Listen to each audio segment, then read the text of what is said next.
Image chapter 23 entitled Plan B. P.W. lived in a 5-story walk-up that housed his family's Thai restaurant on the ground floor and their apartment at the top. The restaurant was a cozy mom and pop operation called the Curried Elephant. It smelled of spices and orange peels and offered 14 different kinds of curry, though none contained actual elephant. "What took you so long?" said Miss Davanandana, glancing up from a napkin she was folding into the shape of a tulip. "We were doing something with Miss H," P.W. told his mother. She gave him a suspicious look, but before she could ask another question, P.W. said, "We're going upstairs." Once inside the apartment, he guided Lily Matisse and Leon straight to his bedroom. "So what's this thing you want to show us?" Leon asked. "Close my door," said P.W. As Leon shut the door, P.W. cleared a path through the action figures, trading cards, and game cartridges scattered over the floor. He disappeared under his bed. Moments later, dirty clothes, t-shirts and socks mostly, started flying into the middle of the room. "I had to hide this," P.W. called out between flings. "My sister is always messing with my stuff." Eventually, he reemerged, legs first, grasping an object draped in a towel. "Ladies and gentlemen," he announced, "your attention, please." "Can we get on with it?" Lily Matisse said impatiently. "Fine," said P.W. "Without further ado, I give you—" He whipped off the towel. "Plan B." "The Hagapult!" Leon cried, his eyes widening at the sight of the actual Lego and rubber band contraption proposed, in sketch form, the day of the food fight.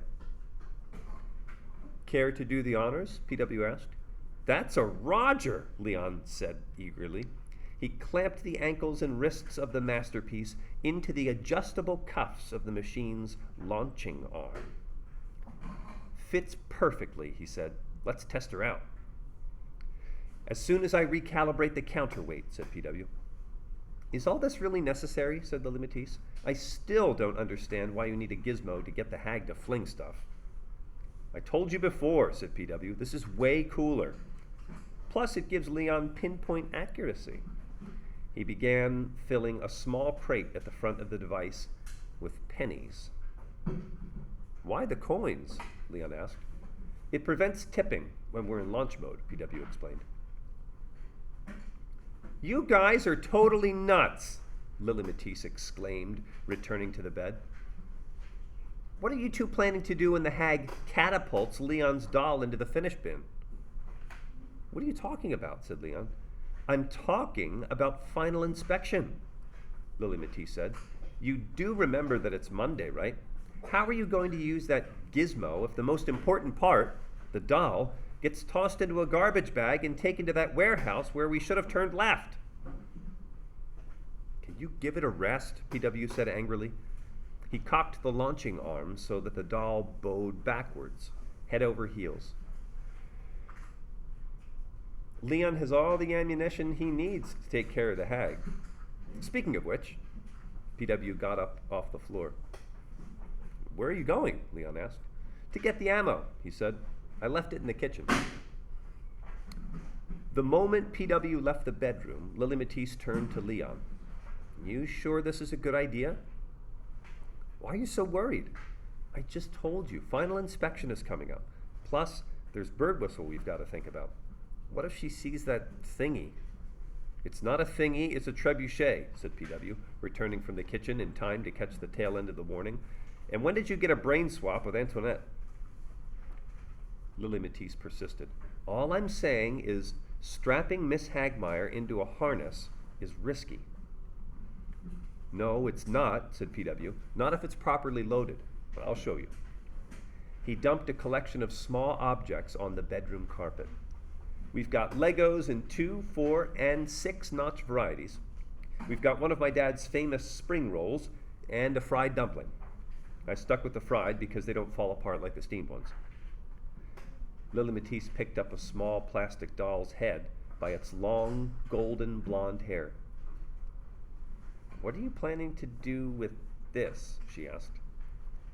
What do you think? Said PW. You want to use the head of a totally hair Barbie for a cannonball? Why not? PW said matter-of-factly. Where's the rest of her? Said Leon. In my sister's room, said PW. Don't you think she'll miss this? Lily Matisse asked, jiggling the head. I'm planning to reattach it as soon as we're done, PW said. Lily Matisse watched in disbelief as PW snatched the decapitated head out of her hand and squeezed it into the sling of the hagapult. Lock and load, he said. Unfortunately, each time PW tried launching the head, its hair got tangled in the mechanism. He switched to the fried dumpling, then to the spring roll, then to the Legos.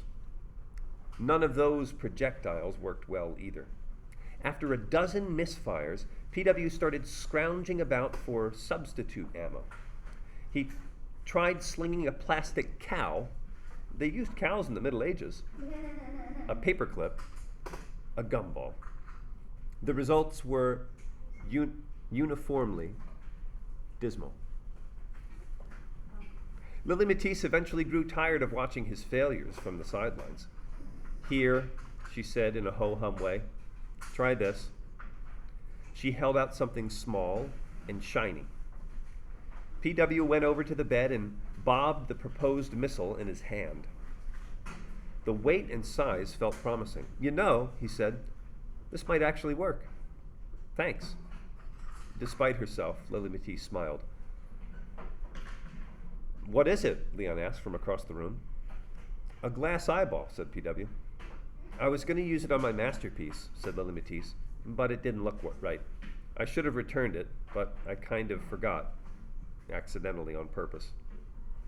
I'm glad you forgot. Accidentally on purpose, said PW. What is it? Mountain lion? Close, said Lily Matisse. Lynx. PW fitted the cat eye into the sling and reset the arm. He then cranked the doll backward until it was almost upside down. The tiny Victorian boots pointed in the air. The wig of black yarn brushed against the green Lego base plate that kept the mechanism stable. PW was about to fire off the eyeball when Leon gave him a nudge. He understood immediately. Hey, Lily Matisse, PW called over. Want to do the honors? You sure? She said. Definitely, said PW. She joined her friends on the floor. PW explained how the hagapult worked and brought his hand over hers to show her how to release the trigger. When you're ready, let her rip, he said, removing his hand. Lily Matisse hesitated. Go for it, Leon urged. That's a Roger, she said nervously. She launched the lynx eye. Whoosh!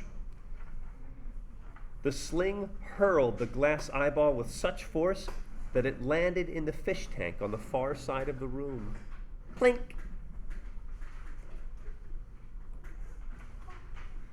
Yes, PW shouted. Oh my gosh, Lily Matisse cried. Jeez, Leon exclaimed.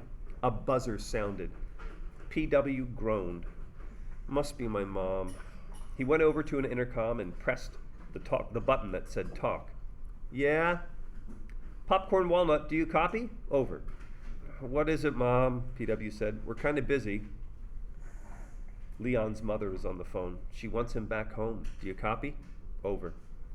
Leon joined PW at the intercom. He pushed talk and said, Miss D, can you ask my mom if I can stay another hour?